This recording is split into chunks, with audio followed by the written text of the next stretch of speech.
being human, you're going to have emotions, you're going to have reactions to things. Some things just aren't going to feel good.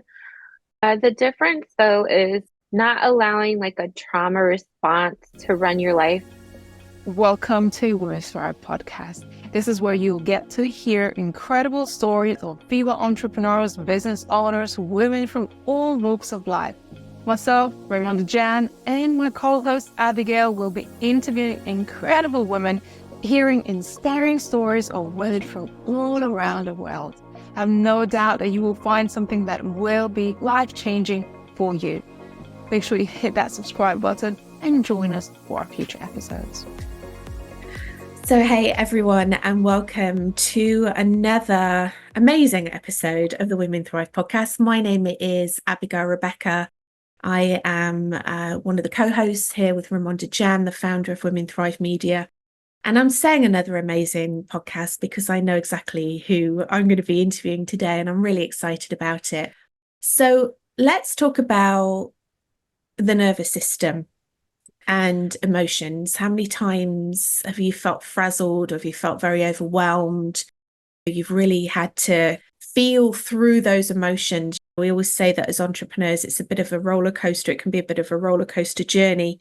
And that's one of the subjects that we're going to be talking about today, how you can actually transform those emotions and create something really magnificent and significant at the back end of it. So without further ado, I'd love to introduce our guest today. Her name is Cassandra Love Lambert. She's a visionary behind Sea Love. She's a trauma-trained somatic transformational coach. She's an author. She's a TV host, and she's an artist. She's fully certified in clinical EFT. We love a bit of emotional freedom technique, brainspotting, and somatic attachment therapy. Cassandra is a beacon of hope and transformation for women seeking healing and empowerment. Cassandra, welcome. Thank you. Thank you for having me, Abby.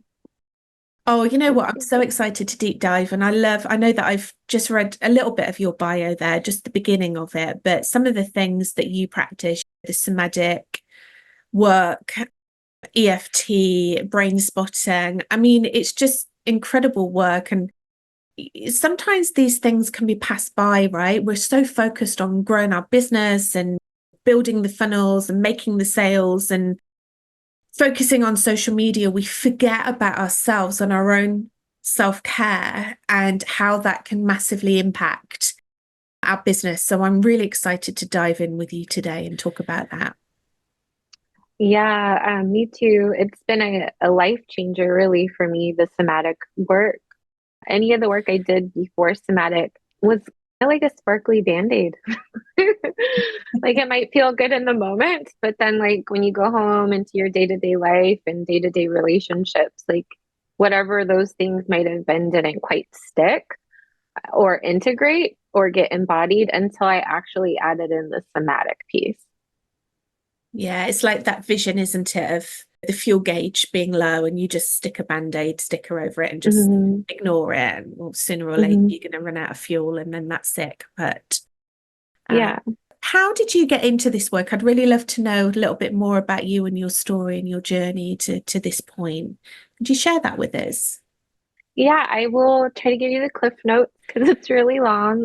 I actually went through a lot of childhood abuse and trauma from a very young age. My mom was a single mom. I got put in foster care at 2. My body really remembers this, even though like I only have like snippet images of being there and remembering the nightmares. And then I was sexually abused from the age of 5 to 8. And as I got older, my mom became really competitive with me in a narcissistic kind of way. I didn't know that's what it was then. In retrospect, looking back, I realized what it was. So she wasn't really a healing, safe space for me in my teens, especially with going through puberty and my body and sexual stuff. It was really confusing.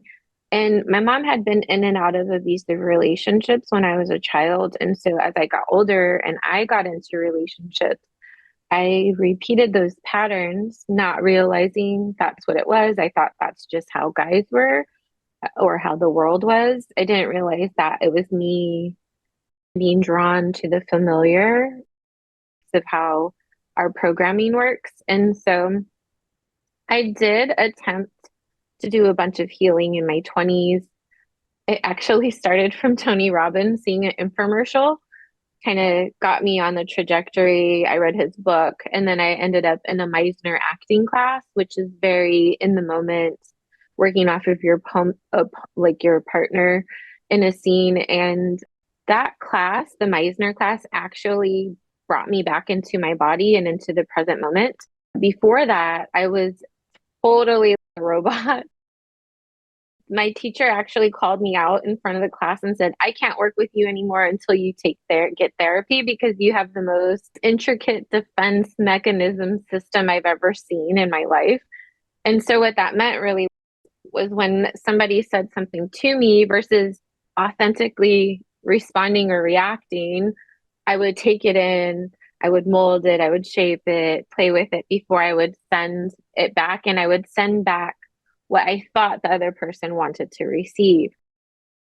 And so trauma, right? Engaging people all the time, not feeling safe, only wanting to give people what they want so I wouldn't get in trouble, or you know what I mean? So all trauma responses. And it was her that really woke me up. So then I got onto personal development work, like workshops and seminars, and then also therapy. And then I went down the blue path of Reiki and crystals and energy work and that stuff as well. And I went to Burning Man, which was actually great for my inner artist. It rebirthed my inner artist. And I don't want to negate all of the work that I did in my 20s. However, I have to tell you that when I was facing being a single mom at 30, it was as if none of the work I did stuck. It was as if I was starting my healing journey over from scratch. I was totally overwhelmed. I had no actual tools to make me feel better. I was super scared. It was a trauma capsule had opened up because I was like, oh crap, I have to keep this little being safe. And I've never felt safe here. And that was like a really big turning point for me. And one of the first things I was guided to was looking up for help because if there was a higher power, I was angry because of all the things, all the trauma I had been through. So I was like, I'm going to go down this rabbit hole I haven't gone down before. And I'm going to try to connect with this power I've never connected quite with before. And as I took take a step towards me, it's very mysterious how it works in the unseen, right? Like you'll get like something just popping up. Oh, check this out. Or someone will tell you something and you just follow your intuition and like intuitively find your way. But this was also the point where I started my business, super pregnant, asked a friend if I could set up in the back of her events. She said yes. So I'm pregnant. I'm taping these handwritten signs above me in the back of a nightclub. 1, say hi. 2, sit down. 3, become art. And people actually did that. They sat with me. They rubbed my belly for good luck and they became art. So I was birthing 2 babies at once, right? Sea Love and my daughter. And I found somatic work within this time period because my friend was getting certified in EFT and she needed practice clients and I offered. And so that was the beginning of somatic work. It's amazing. I wish I just got visions of this nightclub with people Yeah. rubbing your belly, and I totally have sat down and done that. Great idea. Yeah, it was awesome. So let's go back a little bit to your story, because obviously there's a lot of trauma that you've suffered in childhood. And first of all, I just want to say, and the first time that I ever met you and you shared your story with me, I was so touched because you'd never met me and you trusted me with your story. And I really want to honor that when you can get to a point where you can tell your story in that way from a place of empowerment, from a place of transformation. It's a really beautiful thing to witness. So thank you for sharing that with us, and thank you for letting us witness that, because that's a really traumatic thing for a little girl to go through, for anyone to go through. Oh, yeah. Especially like when you see what's going on right now in the media and Hollywood and all of this, even looking at the statistics of how often this is happening to kids all over the world. It's just so sad. And so, yeah, it's actually what got me to write my book this year. I finally felt ready to share more deeply, to touch more lives. It's because I got to the point of transformation where I felt like I was speaking from the other side versus still in it, so that I can pull people through like the journey for themselves. I love that. Yeah, I'm so glad that you mentioned, as we're recording this, everything that's happening. I mean, it's just crazy, right? Yeah, Every day, like there's more and more stuff that's being uncovered, and how amazing that it's been uncovered, but how shocking that it was there in the first place, right? yeah, In terms of how that then translated into your adulthood. So I'm really interested actually to hear that you're saying that, okay, I did these things and they felt good, but it wasn't truly transformational. It was only really when I went and did the somatic work mm-hmm. that I created that transformation. So we were talking about the front end of this podcast. I was mentioning Mm-hmm. about our nervous system. We were having a Mm-hmm. conversation before Mm-hmm. we recorded, and you're like, I'm a bit raw today, so I hope we're okay. And I'm like, well, I felt like I was going Yeah, to explode a few yeah, hours ago. Literally, I was going to explode. I just didn't know what to do with myself. So we can go through these, however freaking conscious we are and evolved yeah, we are, and how much work we've done. We're still human beings and we have these emotions. So, we can have this trauma response, or we can have these emotional feelings, and the emotions are completely natural. But we can then choose how to react to that. And I'm assuming here that is what was so transformational for you, with especially with the EFT and the brain spotting. Would you be able to share a little bit more of your understanding and your craft and your personal experience with that, for us to understand really what that transformation looks like? being human, you're going to have emotions, you're going to have reactions to things. Some things just aren't going to feel good. The difference, though, is not allowing like a trauma response to run your life. For instance, back in the day, like I wasn't able to go to crowded places because I would get panic attacks. And this is before I knew anything about anything. I just knew I was having a hard time breathing. And so I would avoid things because I didn't know what to do with that. And I didn't want to go to the doctor and then throw pills at me. So my a natural solution was, okay, I can't go to the mall. Or like even with dating, right? Like I can see the red flags, yet I'm still walking towards it. That's a trauma response, right? Like, why am I doing that even though I see this is not a good person? Or with my daughter, even before I had the somatic work, I didn't realize how triggering kids are. Like, I've heard that like being a mother is like the biggest personal development program ever. yes. Oh my God. Like she was activating things in me, not meaning to, just being a baby or a kid, especially when she started having temper tantrums or crying and I'm exhausted. I don't know what to do. I would start crying too. There were times like we had to leave the grocery store because she'd just decide to throw a fit. And like I didn't know how to get her to not throw the fit. So I'm like, okay, well, we gotta go home. And so we wouldn't get groceries that day. And it was before Instacart, right? So, like, the difference between that, like, where whatever you feel is impacting you, and then so you can't do what you need to do, it like throws you off your course, or you just make these not great decisions, even if you see it's not good, right? So, versus that controlling you, you're able to calm yourself down to a point of being able to think more clearly and actually make a choice. When you're operating from reaction, you're not actually having a choice.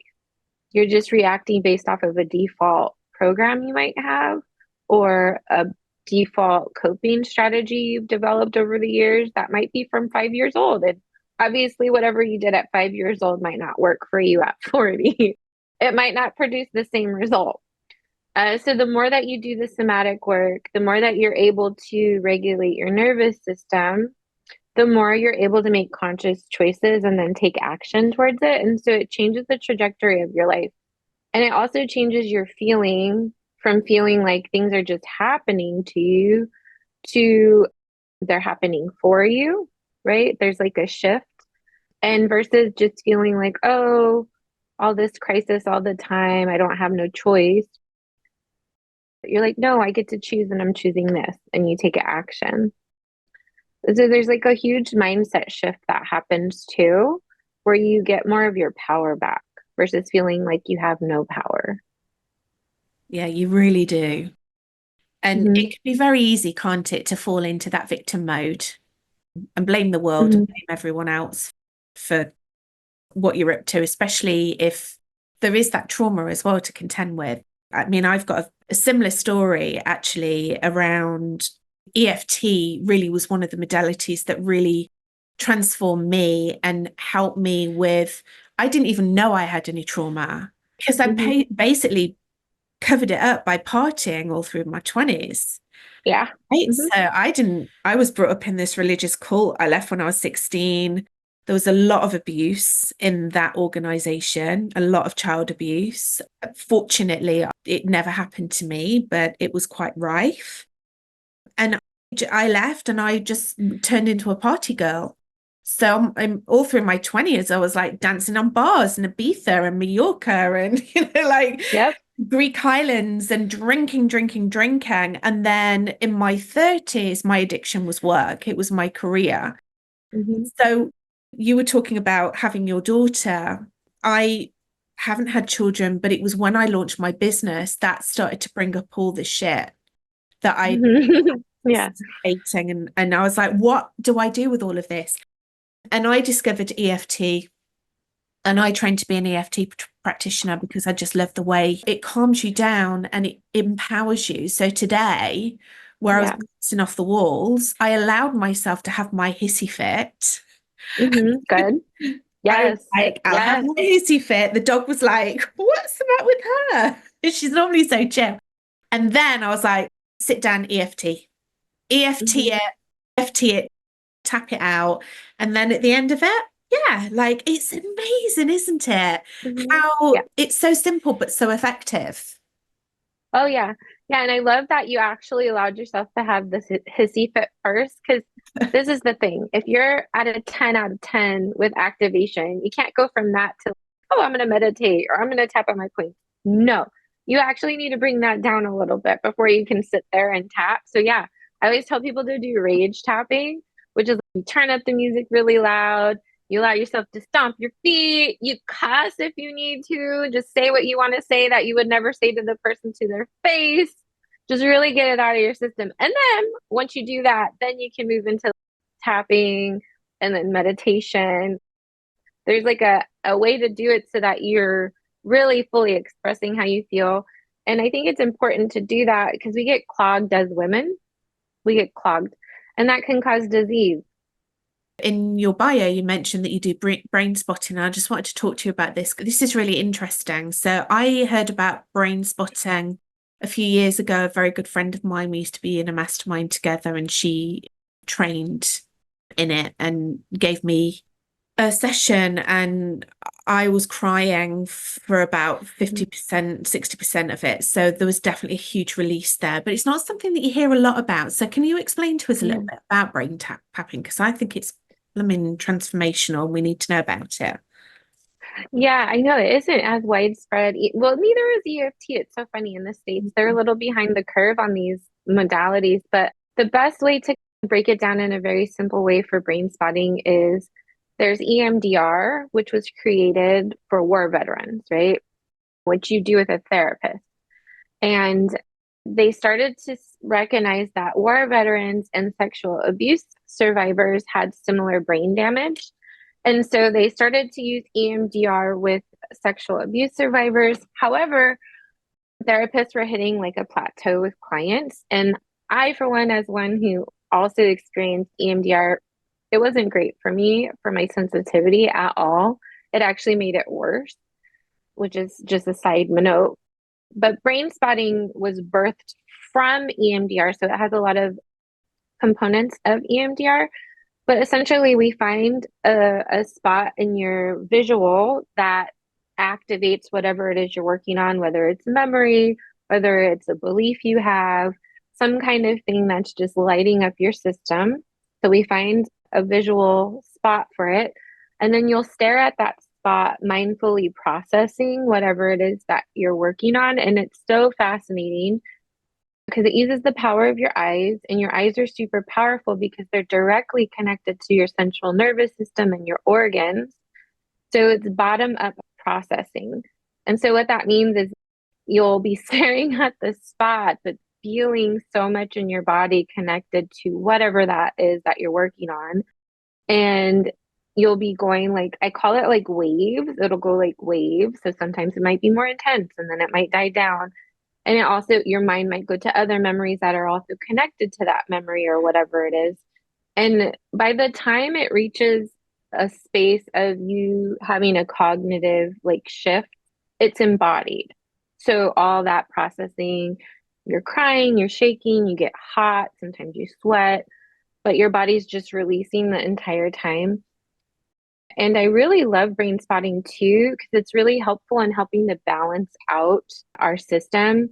Sometimes we have a cap on the pleasure or goodness we allow ourselves to have, whether it's love or care or whatever it might be. And so there's a way to balance that out in your brain where you're open to more of whatever that might be. So I really love doing a two spot with people where we balance out like how they feel. So it's a little bit more balanced. And if they do go down the rabbit hole of, oh yeah, I'm not worth this or I don't deserve this, they're able to come back to, oh no, wait a minute, that's a lie. This is actually the truth versus getting stuck there. So I really love brain spotting, and it's quicker than tapping because with tapping is more successful the more specific you are. So you go event by event, whereas brain spotting hits them all at once, all the neural pathways connected. So that's like the biggest difference between the two. I love that.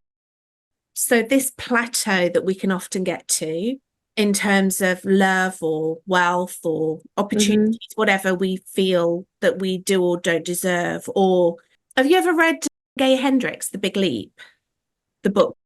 I haven't read that It's one. really good. Mm-mm. So what he talks about in that is that we can cap different areas of our life. So if our love life's going really well, for example, we then start to Hmm. self-sabotage our business because we don't believe that we can have it all.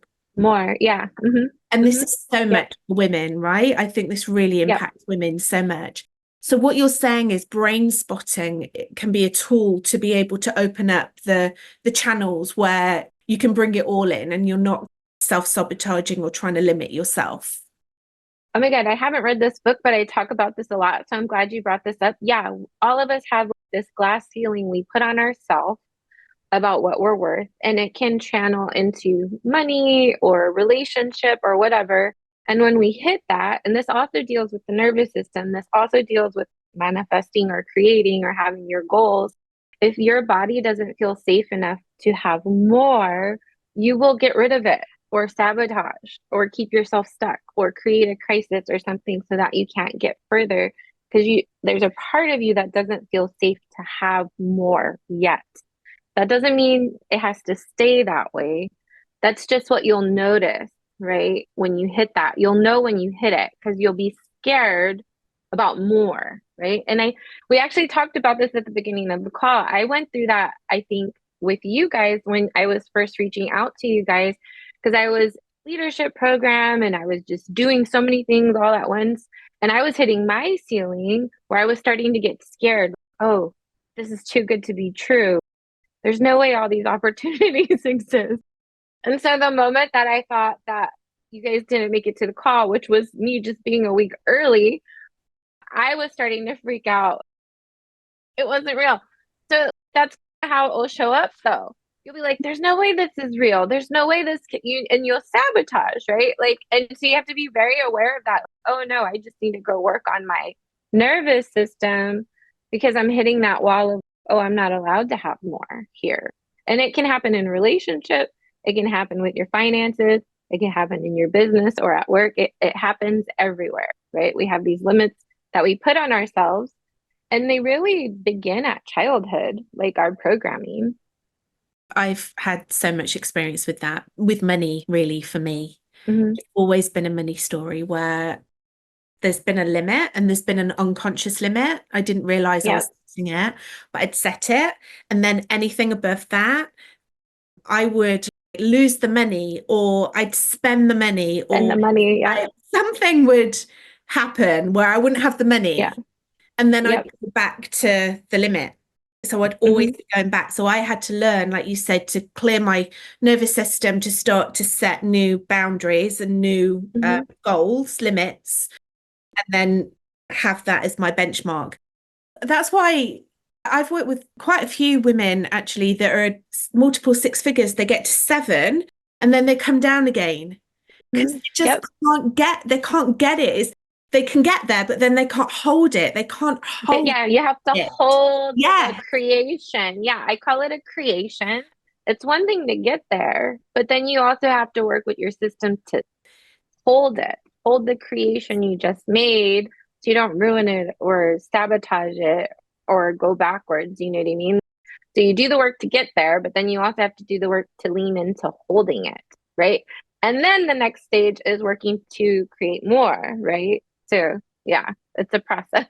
And that's why your work is so valuable, because Hmm. all the business strategies will get you there. But then what happens when you're Hmm. there? It's like you say, sometimes you just can't hold that energy. So you go Ooh, down. ooh. Sometimes it doesn't matter how many business strategies you learn, you won't move because of this. Oh my God, I've enrolled in all these classes. Oh my God, I've tried all these strategies. It's still not working.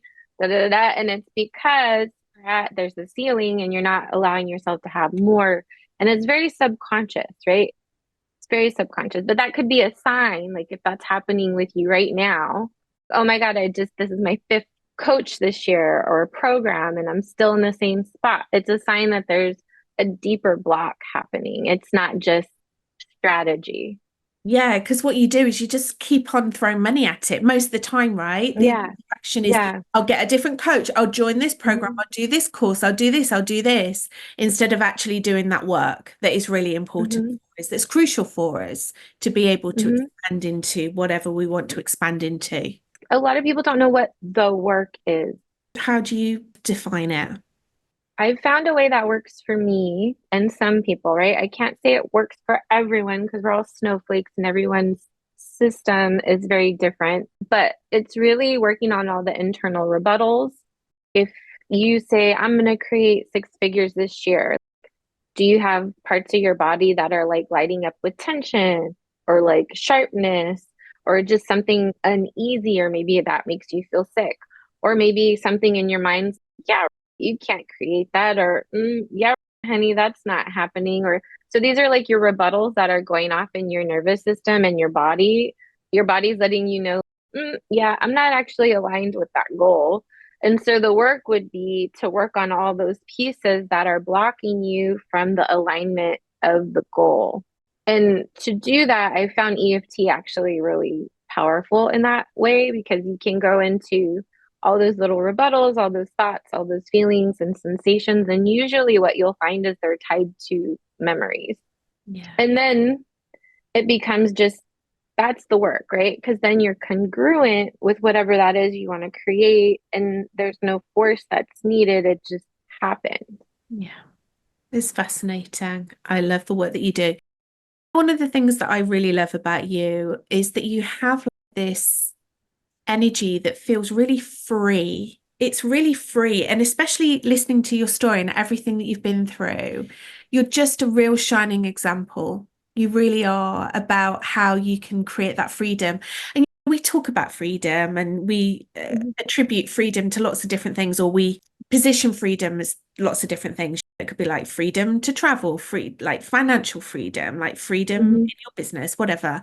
But the frequency of freedom, I feel that you really transmit that. Every time that I speak to you, you light me up because you've got this really beautiful energy, like this higher head chakra, kind of higher energy, Yeah. which is what makes it so beautiful that you've got your angel wings behind you. Oh, thank you. It's so funny that you pointed here too, because that's when in meditation, that's where I go to is up high to connect with source and pull that down into. So thank you for letting me know that you can feel that. If I'm operating at a lower chakra, I can get really reactive. So there's a spiritual component to all of it as well, right? It's not just like EFT or somatics. There's a huge piece of your spirit and connecting with your essence and really nurturing that and connecting with whatever the higher power is for you. Some people it's nature, some people it's God or creator, some people it's animals and pets. But the more that you do that and tune into your own vibration and frequency and tend to that, and the more that you nurture your garden, so anything that's not you, I'm allowed to have my autonomy and I'm allowed to have my own energy and ground, the clearer you become as well. So this is what I walk people through in the pain into power process. Really, first we get them to balance out their nervous system, right? So that's like all the somatic stuff. That's the tools, right? And then also give them tons of tools to be using daily so that they can have a more balanced system. And then if they are in distress, they can learn how to regulate. And then the next piece, though, is really working on this connection with themselves so that they can figure out who they even are.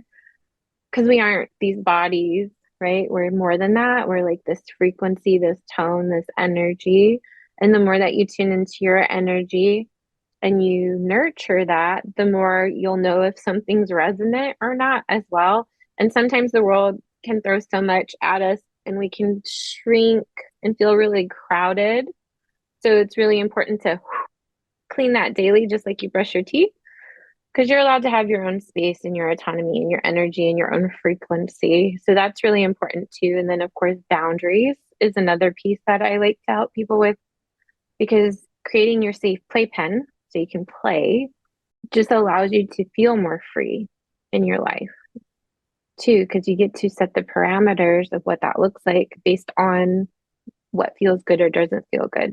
And I feel like these things really have helped me to be in my energy. And then if I don't stay there 24/7, I'm not perfect.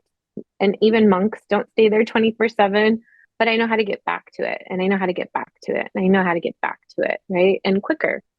That's wonderful, Cassandra. Thank you so much for sharing all of that with us. I could speak Mhm. to you for hours, but we're at Yeah. time. Yeah. That was fast. So, I know it goes so fast, right? So fast.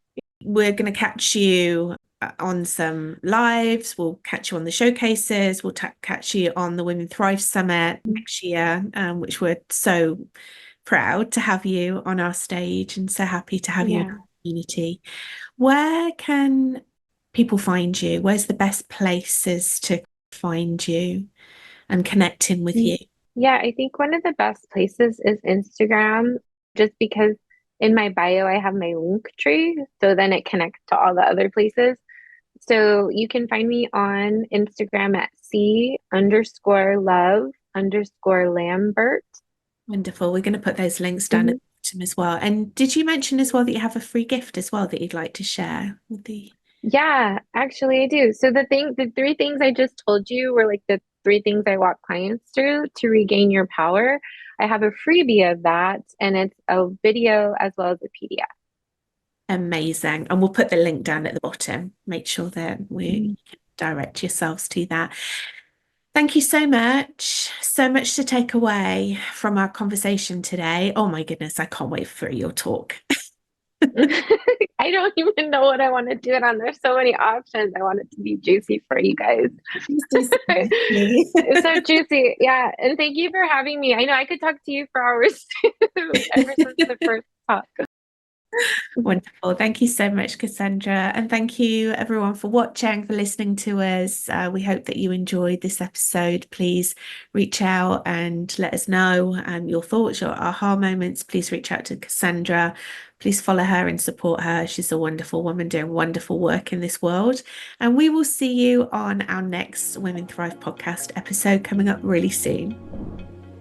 Thank you for tuning in to Women Thrive podcast. If you found today's episode empowering and inspiring, be sure to subscribe and follow us. Better yet, leave a review and share it with others. We're committed to bringing you more stories that will empower and inspire you on your own journey. Until next time, keep listening, keep learning, and keep pursuing your dreams.